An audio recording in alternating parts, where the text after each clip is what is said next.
Meus irmãos, eu gostaria de convidá-los a abrir a palavra do Senhor no Salmo 106. Faremos a leitura dos versos 1 até o verso 4. Pouco antes de iniciarmos o culto, nós estávamos brincando, conversando sobre o problema da falta de energia e lembrando de um tempo em que energia não havia, velas e outras coisas eram usadas. E pouco antes de iniciar o culto, quase que na hora a energia voltou e nós fomos para o nosso período de oração pré-culto e, claro, lembramos de agradecer. Uma coisa que a gente está tão habituado, está tão acostumado, que muitas vezes nem lembra da importância, nem lembra que existe. O Senhor nos deu.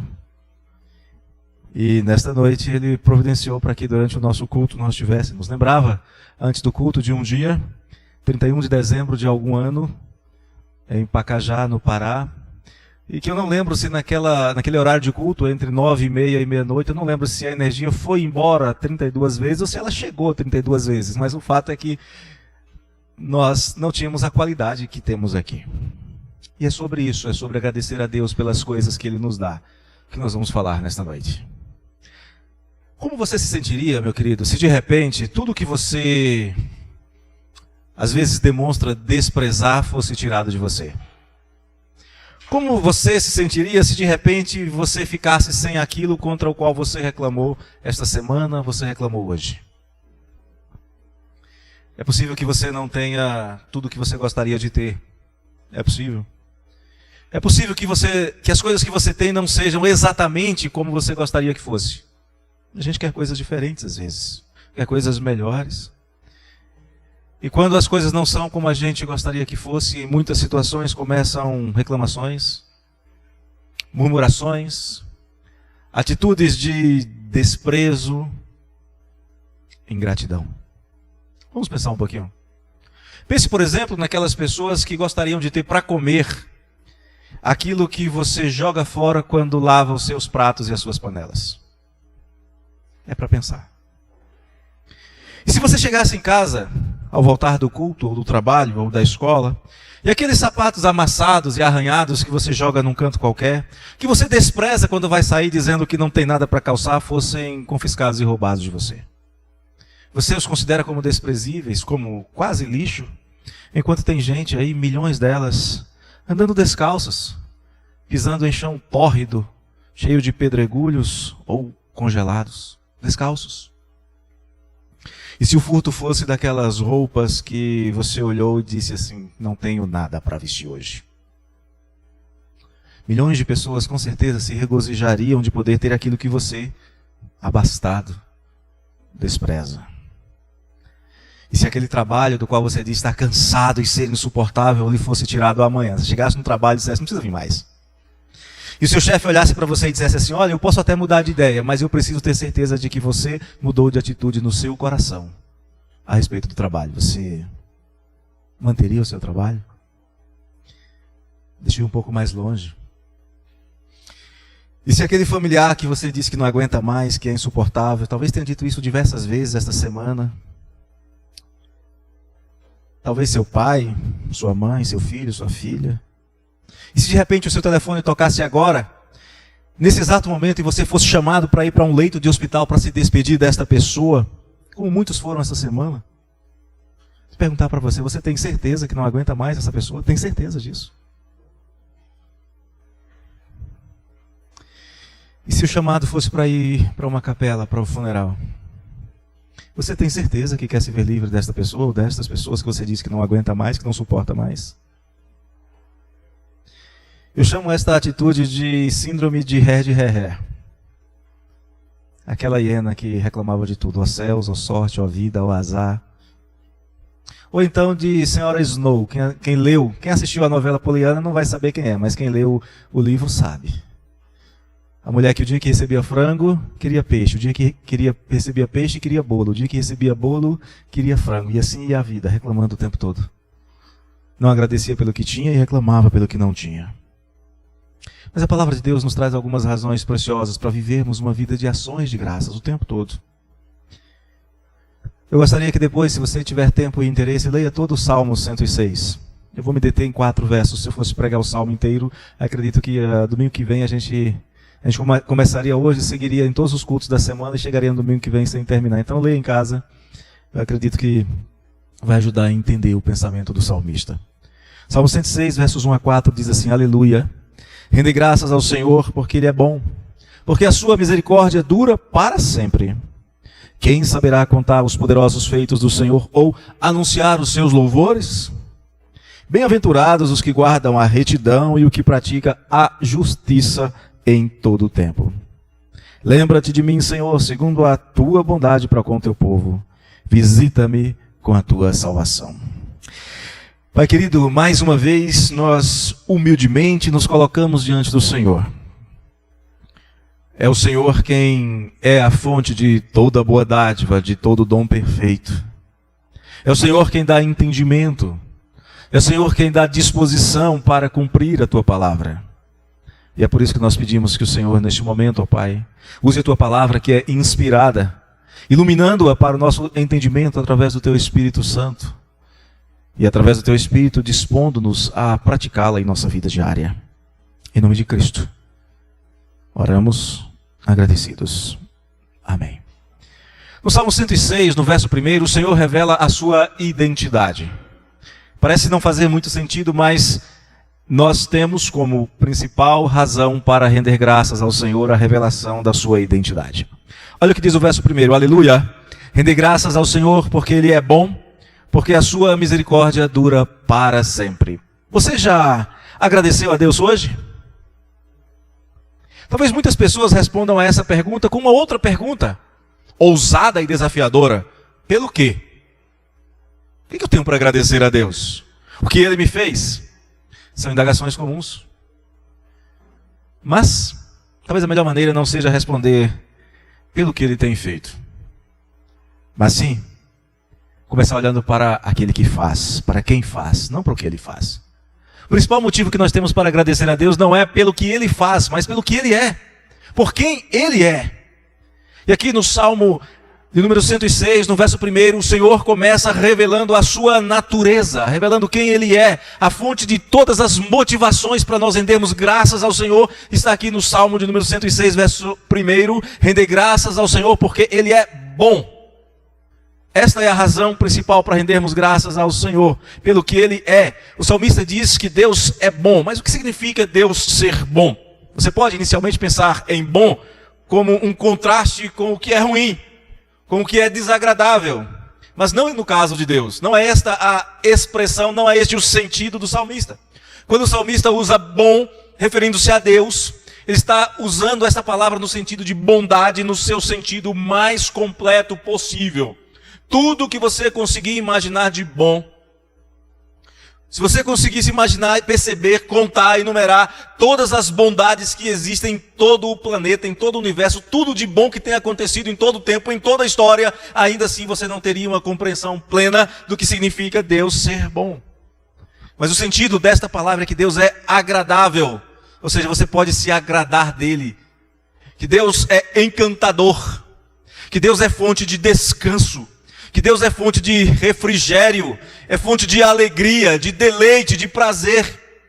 Deus é a fonte de toda boa dádiva, diz Tiago no capítulo 1, verso 17. Deus é fonte de tudo que é agradável. Deus é o único que pode dar verdadeira e plena satisfação ao seu coração. E Tiago coloca o fato de Deus ser fonte de toda boa dádiva, de todo dom perfeito, como um contraste. Contraste com o quê? Hebreus capítulo 11, verso 25, com os prazeres transitórios do pecado. Existem coisas boas no mundo.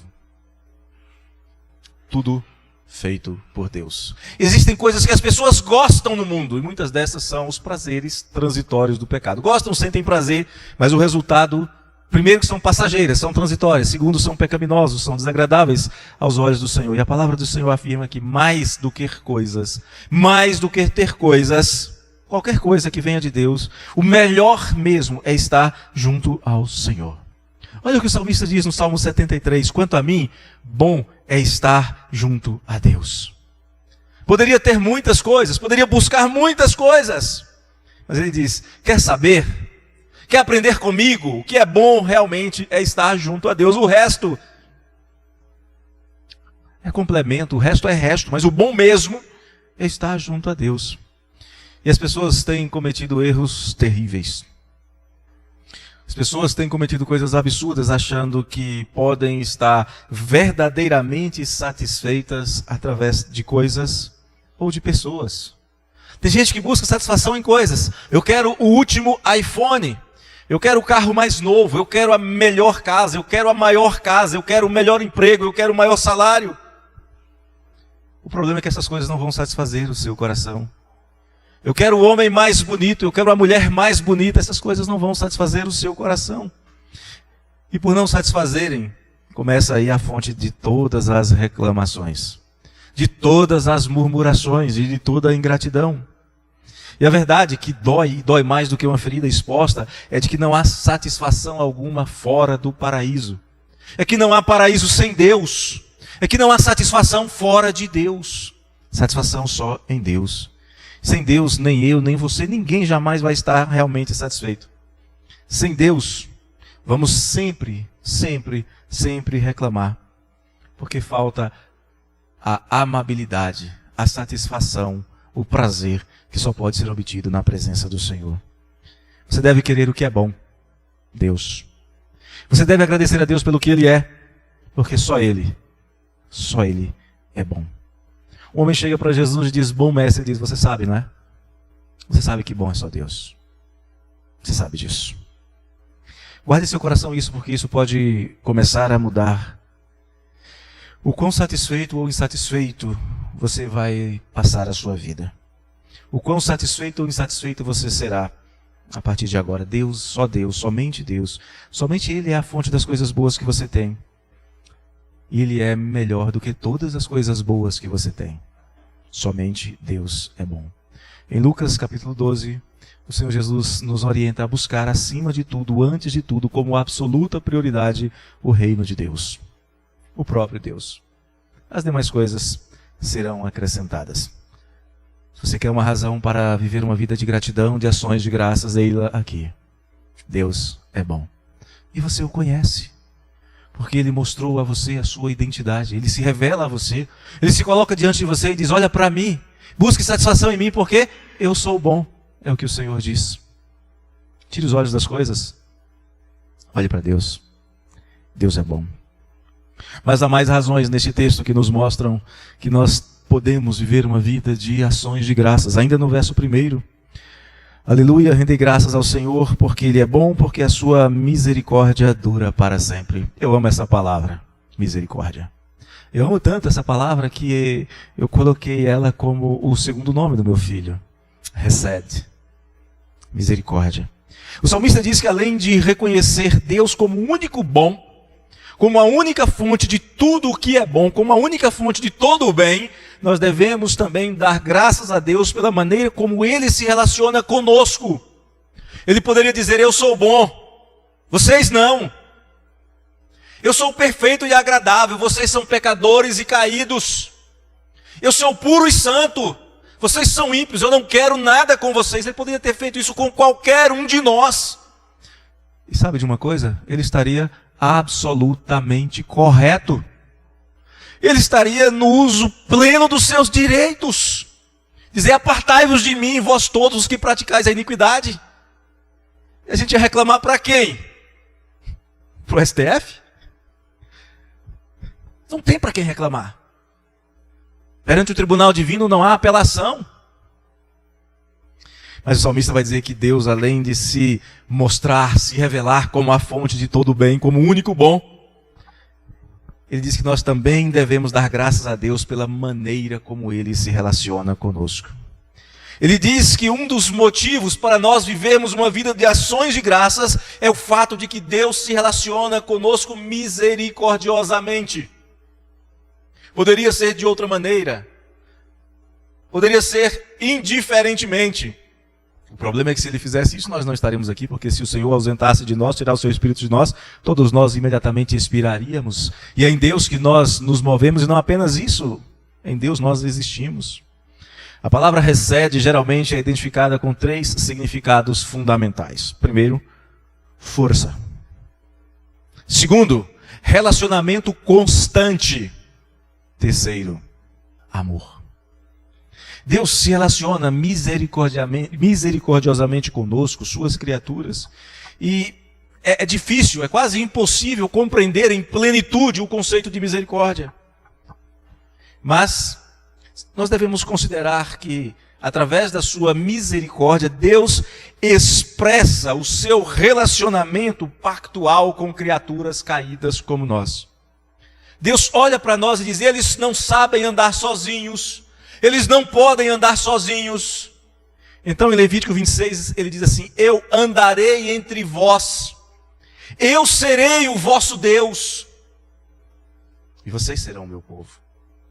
Não somos nós quem criamos um Deus e dizemos: este será o nosso Deus, como Arão fez na saída do Egito. Construiu um bezerro e diz: eis aí, ó Israel, os deuses que te tiraram do Egito. Deus diz: não, eu ando no meio de vocês, eu sou o Deus de vocês, e vocês são meu povo. É resposta à ação de Deus. O amor de Deus, esse Deus que é a fonte de todo bem, o amor de Deus se revela no oferecimento de bênçãos para quem está merecendo apenas disciplina e punição, para quem está merecendo apenas destruição. Se você ler o capítulo 1 do livro de Isaías, a descrição que Isaías faz do povo de Deus é terrível, é tenebrosa, é assustadora. Ele diz que é um povo que está caído, é um povo rebelde, é um povo inconstante, é um povo que quando Deus olha e Deus enxerga na sua natureza mais crua, ele vê um povo que está cheio de feridas e chagas não inflamadas, purulentas, desde a planta dos pés até a cabeça. Aí Deus então diz: olha, venha cá, vamos resolver isso, eu curo vocês. Se vocês quiserem, se vocês me ouvirem, vocês vão comer o melhor da terra. Não havia nada em nós que o atraísse, não havia nada naquele povo pelo qual ele dissesse: esse povo tem algo que mereça. Não, era um povo rebelde, desobediente, contumaz, doente. E ele disse: se vocês quiserem, se vocês me ouvirem, comereis o melhor da terra. Isso é misericórdia. Quando olhamos para a misericórdia como um princípio de poder, primeiro de relacionamento, mas agora de poder, nós vemos que Deus simplesmente tem poder para cumprir cada uma e todas as suas promessas. Ele fala isso de maneira belíssima em Lucas 1,37. Porque para Deus não haverá impossíveis em todas as suas promessas. Qual a promessa de Deus? Qual a promessa que Deus fez que não se cumpriu? Coisas simples às vezes, coisas que nos parecem insignificantes. Deus disse: vai acontecer, e aconteceu. Deus tem poder para cumprir cada uma das suas promessas. E quando o salmista fala: olha, nós podemos louvar a Deus, nós podemos ser gratos a Deus por sua misericórdia, ele está dizendo: olha, nós podemos ser gratos a Deus porque tudo aquilo que ele prometeu, que está registrado, quando ele fala de amor, de restauração, de perdão, tudo isto será cumprido. E por fim nós podemos olhar para a misericórdia de Deus sob o princípio de um relacionamento amoroso. Deus é mais do que aquele que dita uma série de regras e espera que nós cumpramos. Isso é fácil, colocar regras e cumpra-se. Os juízes fazem isso. E é interessante que muitas vezes os juízes colocam regras, tomam decisões às vezes absurdas, e colocam lá no final: cumpra-se. Não é ele que vai fazer cumprir. Um juiz chega para você e diz assim: você tem que pagar uma multa de 100 milhões de reais. Não é ele que vai te dar o dinheiro para pagar, se vire. Mas Deus diz: não, eu não ajo assim. Eu sou aquele que vai com você, nós já vimos. Eu sou aquele que vai adiante de você. E eu sou aquele que sabe da sua incapacidade. E em Isaías 41:3 ele diz: eu sou aquele que te tomo pela tua mão e te digo: não temas, que eu te ajudo. Isso é relacionamento misericordioso e amoroso. Na sua misericórdia, Deus olha para nós, vê o nosso estado de perdido e incapaz e resolve fazer algo de bom em nosso favor. Pense na misericórdia como a ação do Deus que ama suas criaturas, e mesmo suas criaturas sendo pecadoras, Ele quer se relacionar com elas, Ele se manifesta amorosamente, e Ele não pode ser impedido nas suas intenções por nada nem por ninguém. Nem poderes, nem alturas, nem principados, nem presente, nem passado, nem futuro, nada pode impedir a ação do Senhor, o mover de Deus em nosso favor. Então guarda isso no seu coração. O Senhor poderia se relacionar com cada um de nós na base da exigência pura e simples. Aí você teria razões para murmurar. Você ia ter a eternidade inteira no inferno para reclamar. Deus poderia baixar decretos e dizer: cumpra-se. mas ele se relaciona conosco com misericórdia, com amor constante e poderoso, mesmo quando nós fazemos de tudo e nos esforçamos, e você sabe disso. Você sabe o tanto que você se esforça para merecer o contrário da misericórdia de Deus. E se você não conseguir ser grato pelas manifestações da misericórdia de Deus, então você precisa de um novo coração. Precisa mesmo de um novo coração. Seu coração é de pedra. O salmista diz que nós também podemos viver uma vida de ações de graças por causa da graça de Deus. Verso 2. Quem saberá contar os poderosos feitos do Senhor ou anunciar os seus louvores? Você deve ter lido o Salmo 150, não sabemos quem o escreveu. Mas não é um salmo menos inspirado do que os salmos de Davi, ou de Asaf, ou de Moisés, ou de quem quer que seja. Mas o Salmo 150 foi escrito para fechar o saltério, para ser a conclusão dos salmos. E lá no Salmo 150, no verso 2, o salmista diz: louve a Deus pelos seus poderosos feitos. Quem saberá contar os poderosos feitos do Senhor ou anunciar os seus louvores? O salmista responde: mesmo que você não consiga contar todos, louve a Deus pelos seus poderosos feitos. Louve-o consoante a sua muita grandeza. E eu acredito que Deus manifesta a sua graça para conosco através dos seus feitos poderosos. Nós já falamos aqui de ações de graças endereçadas ao Senhor pelo que Ele é, ou seja, consoante a sua muita grandeza. Mas, e os poderosos feitos de Deus? Quais são eles? Se o salmista pergunta de uma maneira retórica e claramente impossível de ser respondida, quem saberá contar, quem saberá enumerar os poderosos feitos do Senhor, como nós vamos louvar ao Senhor segundo os seus poderosos feitos? Eu sei, é impossível contar, tanto no sentido de enumerar matematicamente, ou também no sentido de uma história. Se você for parar para contar tudo que você sabe que Deus fez, você não vai viver mais. Você vai passar o resto da sua vida falando e falando e falando e não vai fazer mais nada. Mas não é impossível de maneira alguma você perceber os feitos grandiosos e agradecer a Deus por isso. Vamos, sem pretensão alguma, enumerar, ou pelo menos classificar alguns dos poderosos feitos do Senhor. Primeiro, você pode dar graças a Deus, você pode render ações de graças ao Senhor por causa dos poderosos feitos de Deus na criação. Você pode olhar para as maravilhas que Deus coloca, que Deus descortina diante dos seus olhos e dizer: quão maravilhoso é esse Deus. Queridos, Deus poderia ter feito tudo em escala de cinza. Deus poderia ter feito todas as comidas do mundo com gosto de jiló. Eu sei que tem quem goste. Deus poderia ter feito de você um panda para passar a vida inteira comendo broto de bambu. Mas Deus fez um mundo multicolorido, com todo tipo de sons, com todo tipo de sabores, de aromas, tudo isso para nosso deleite. Tudo isso para que nós nos alegremos nele. Como não louvar a Deus pelos seus poderosos feitos na criação? É claro que eu não consigo calcular a grandeza de Deus, não dá nem para imaginar, mas Isaías nos dá uma pequena pista. Ele diz assim: você quer saber o quão grande, o quão poderoso é este Deus? Ele diz no verso 12 do capítulo 40. Quem na concha de sua mão mediu as águas e tomou a medida dos céus a palmos?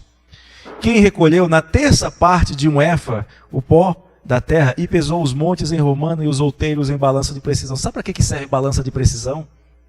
Não é para pesar quilo não, gente. É para pesar gramas. Às vezes menos do que uma grama. Deus disse que Ele pegou todos os montes da terra, todos os outeiros e colocou numa balança, e para Ele é como se fosse menos que uma grama.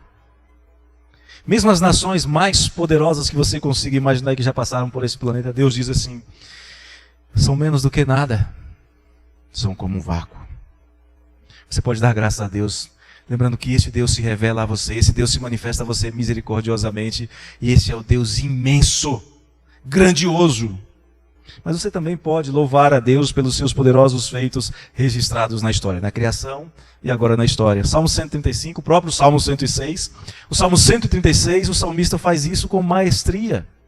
Ele fala para um povo que conhecia como Deus criou Israel, vai descrevendo as ações de Deus na criação de Israel, poderosos reinos que foram destruídos, a começar pelo próprio Egito. Ao longo da história, quantas nações poderosas tentaram destruir Israel? Pouco antes do culto eu estava lendo a relação daqueles que voltaram do exílio babilônico. A Síria tentou destruir Israel, outros povos tentaram destruir Israel, Israel continua aí. Quantas vezes já se tentou destruir a igreja de Cristo e ela continua cumprindo o seu papel de ser uma nação de testemunhas do Senhor? Se isso não é motivo para você louvar a Deus pelos poderosos feitos de Deus na história, eu não sei onde encontrar motivos para tentar convencer você. Mas quer saber mais? Você também pode e deve viver uma vida de ações de graças a Deus por causa dos poderosos feitos de Deus em sua vida. Na criação, sem dúvida. Na história das nações, sem dúvida alguma. Mas isso está muito longe, talvez. Mas em sua vida. Você estava morto por causa dos pecados que você mesmo pratica. Em Oséias 14, o Senhor diz: volta, Israel, volta para o Senhor teu Deus, porque você está caído por causa dos seus próprios pecados. Não foi o diabo quem fez você tropeçar, não foi o mundo quem fez tropeçar, não foi Deus quem rejeitou você. Você caiu por causa dos seus próprios pecados. Pecado que às vezes você pratica com prazer, com coração, entregando-se ao seu coração enganoso e corrupto. Talvez você se satisfaça em praticar, embora você saiba que não deve nem querer, nem pensar. Louve a Deus pelos seus poderosos feitos em sua vida, porque Ele deu a vida do Filho dele pela sua. Ele fez o Criador da vida experimentar a morte para que você não receba a morte eterna, para que você não pereça eternamente no inferno. Isso é razão para você viver em ações de graças.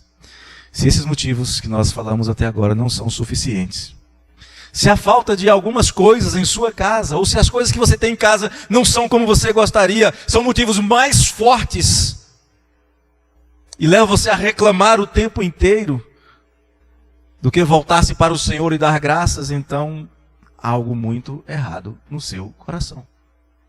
Não há nada errado em Deus. Ele é aquele que é bom.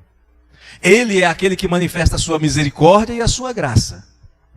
Há um problema nos seus olhos e no seu coração. Talvez precise passar pela experiência do novo nascimento. Porque o problema não está de maneira alguma em Deus. E quando você começa a observar quem Deus é, o seu agir misericordioso e gracioso, isso vai trazer resultados práticos na sua vida. Porque a palavra de Deus não é para ser um manual não é historinha, não é para ser um manual de teologia pura e seca e longe de você, é para a prática, é para hoje. É para agora. É para você sair daqui dizendo: puxa vida, como eu estava sendo ingrato, e eu preciso viver uma vida de ação de graças ao Senhor. O salmista diz nos versos 3 e 4, bem-aventurados que guardam a retidão e o que pratica a justiça em todo o tempo. Lembra-te de mim, Senhor, segundo a tua bondade para com o teu povo, visita-me com a tua salvação. A ação de Deus sempre produz resultados. Ou endurece o coração do pecador e ele se torna ainda mais condenável, mas traz resultados benignos no coração do crente. Deus jamais começa uma obra para vê-la incompleta, para que ela não produza os resultados que ele havia intentado. Tudo que Deus começa, em qualquer um de nós, sempre tem um propósito, e esse propósito eterno é revelado na história das nações, é revelado na sua história, é revelado através daquilo que nós vamos viver. E é isso que Paulo está dizendo, por exemplo, aos Filipenses, no capítulo 1. Paulo olha para uma igreja e diz para eles: meus irmãos, eu sei que vocês estão passando dificuldades, eu sei que parece difícil, mas eu estou plenamente certo de que aquele que começou a boa obra em vós há de completá-la. Não é do seu jeito nem no seu tempo, há de completá-la até o dia de Cristo Jesus. No Salmo 106, Davi, aliás, o salmista, nós não temos certeza se é Davi, no Salmo 106 o salmista aborda dois resultados desta ação misericordiosa, graciosa e poderosa de Deus. Ele diz que por causa do que Deus é, da maneira de Deus agir na vida do crente, nós vamos experimentar retidão e salvação. Podemos afirmar sem medo de errar que tudo quanto Deus faz produz resultados no homem, retidão, e para o homem, salvação. Vamos ver isso de maneira bem simples em 3 rápidas observações para você guardar antes de ir para casa dando graças a Deus. As ações de Deus resultam em santificação nos eleitos. O salmista era um homem como nós, e ele fala isso para nós. Davi era um homem como nós. Foi capaz de atos extraordinários em nome do Senhor, como por exemplo, eu não teria coragem para aquilo, mas Davi resolveu enfrentar um gigante, armado até os dentes, acostumado a duelar contra adversários igualmente bem treinados e bem armados. E Davi resolve ir contra esse gigante apenas com uma tira de couro, uma funda, algumas pedrinhas e uma confiança absoluta no poder de Deus. É lógico que apenas aqui é uma expressão só para chamar a atenção mesmo, porque a principal arma de Davi era justamente a sua fé no Senhor. Saber quem Deus era, saber o que Deus era capaz de fazer, saber como Deus vinha tratando misericordiosa e graciosamente o seu povo. Davi diz: eu vou contra você em nome do Senhor dos Exércitos. O Deus dos exércitos de Israel a quem tu tens afrontado. Mas Davi também foi capaz de cometer pecados, não um pecado, como a gente costuma lembrar, mas pecados hediondos, trazendo grande sofrimento social, emocional, físico para si mesmo, para sua família. E a história da família de Davi é terrível. Nós temos violência sexual, traição, perseguição, morte, e trazendo também problemas para todo Israel. Mas esse Davi, ele é capaz de publicamente confessar o seu pecado, como no Salmo 32, porque ele sabia que Deus concede perdão a quem o busca. O filho de Davi vai dizer isso mais tarde: o que encobre as suas transgressões jamais prosperará, mas os que a confessam e deixam alcançará a misericórdia. E a misericórdia de Deus, queridos, o perdão de Deus, a maneira de Deus agir na nossa vida, na vida do crente, produz santidade. Salmo 51, verso 7. O salmo de confissão que mais lemos, Davi diz assim: purifica-me com esopo e ficarei limpo, lava-me e ficarei mais alvo do que a neve. A ação de Deus produz santidade, produz santificação.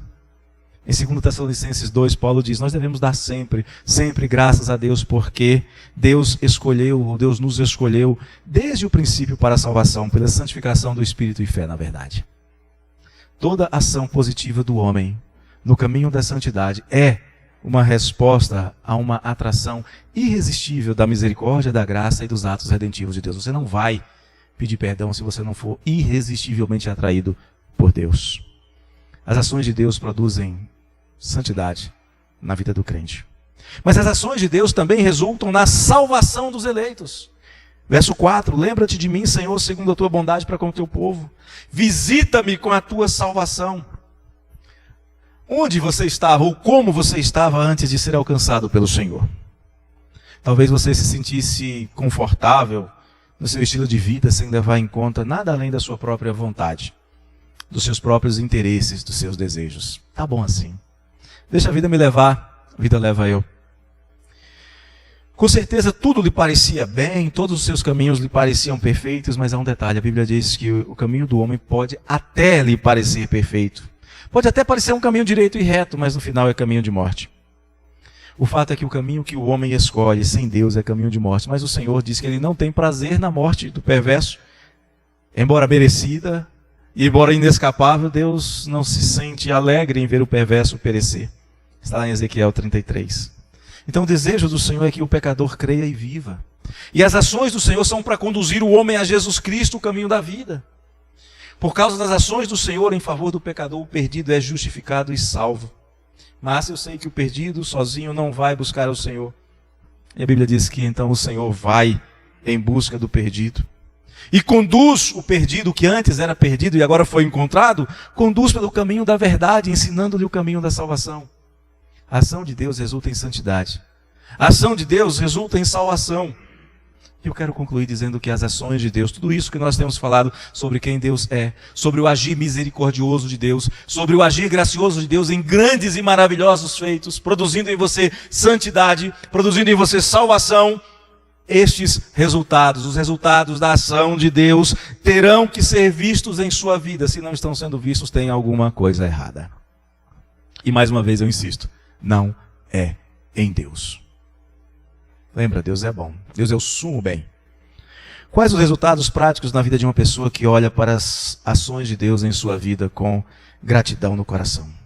O que significa ter uma vida de louvor e ações de graças? Com certeza não significa viver cantando na igreja ou fora dela. Embora cantar possa ser uma forma de expressar a gratidão que está presente no coração. Não me peçam para eu cantar. Eu prefiro agradecer de outras maneiras.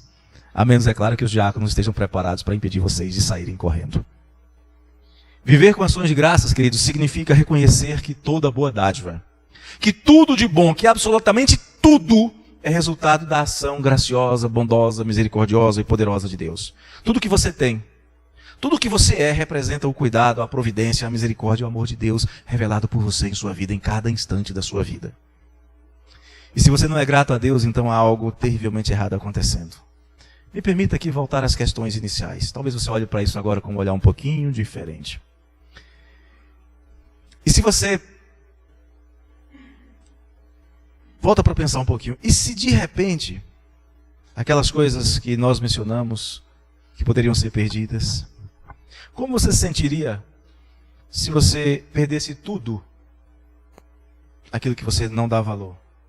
Aquilo contra o qual você tem reclamado por não serem as coisas que você gosta ou não estarem do jeito que você gosta, simplesmente porque você não aprendeu a agradecer a Deus.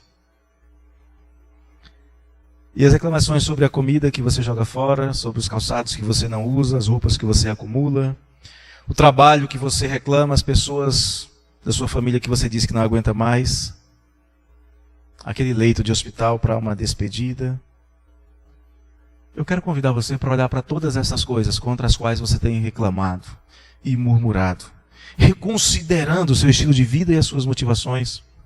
Considere todas as coisas que Deus tem te dado por graça e misericórdia. Considere os atos misericordiosos e maravilhosos de Deus, buscando você, por exemplo, lá no pecado, buscando você lá na morte, dando a você vida eterna e vida abundante. Dá para mudar? Dá para trocar a murmuração pelas ações de graças? Considere o fato de que a ingratidão condena o homem ao afastamento de Deus, à morte eterna no inferno. Mas para que você fosse salvo desse destino terrível, Deus deu a melhor coisa que ele tinha, mais preciosa, o seu único filho para morrer na cruz em seu lugar, pagando o preço dos pecados que você insiste em não querer abandonar e continua murmurando, achando que merece mais coisas boas do que as que você tem. Considere a possibilidade de mudar a maneira de se posicionar diante de Deus, passar a se posicionar em atitude de ações de graças e louvor, em gratidão e adoração por tudo que o Senhor faz. Faça disso o seu estilo de vida. Talvez você não consiga enumerar os grandes feitos do Senhor em seu favor, mas com certeza você pode parar de desprezá-los. Não dá para contar, mas dá para não desprezar. Você pode passar a agradecer a Deus pelos seus misericordiosos feitos, através de ações, e não de palavras. Você pode em tudo e em todo o tempo dar graças, reconhecendo que a vontade de Deus é boa, é perfeita, é agradável, e que Ele faz com que todas as coisas, absolutamente todas as coisas, inclusive a morte do seu Filho amado na cruz, em seu lugar, todas as coisas concorram para o seu bem, porque Ele chamou você segundo o seu eterno propósito de salvar você da morte e te dar a vida eterna. Eu quero, querido, querida, que você considere a possibilidade de, a partir de hoje, considere pelo menos como possível, coloque na sua agenda pensar nisso, a possibilidade de mudar a sua atitude. Eu quero que você, a partir de agora, abandone a murmuração e as reclamações, mas não faz isso porque eu estou dizendo, porque eu estou mandando, porque o pastor disse que tem que fazer. Não. Mas porque a murmuração é uma ofensa ao Deus que supre graciosamente cada uma das suas necessidades e te dá mais, muito mais do que você merece. Te enche de bênçãos maiores e mais abundantes do que você jamais conseguiria alcançar sozinho. E te dá algo impossível ao homem, que é ser salvo dos seus pecados, sair da condenação, da morte e do inferno, e experimentar a vida eterna na presença do Senhor, onde há delícias perpetuamente. Considere a possibilidade de começar a agir assim. Sua vida vai melhorar, e muito. Oremos ao Senhor. Pai querido, te damos graças. Te damos graças pelo que o Senhor é. Te damos graças, Senhor, porque Tu és a fonte de todo o bem. O Senhor é bom, plenamente bom. Te damos graças, Senhor, porque o Senhor tem agido misericordiosamente em nossa vida, nos dando muito mais do que merecemos, não nos dando o que nós merecemos, que é condenação e morte. Te damos graças pelos seus poderosos feitos e te pedimos que o Senhor continue a fazer a boa obra em nós, retirando de nós todo o espírito de reclamação e murmuração e fazendo com que o nosso coração se deleite no Senhor, com alegres expressões de ações de graças. Em nome de Jesus. Amém.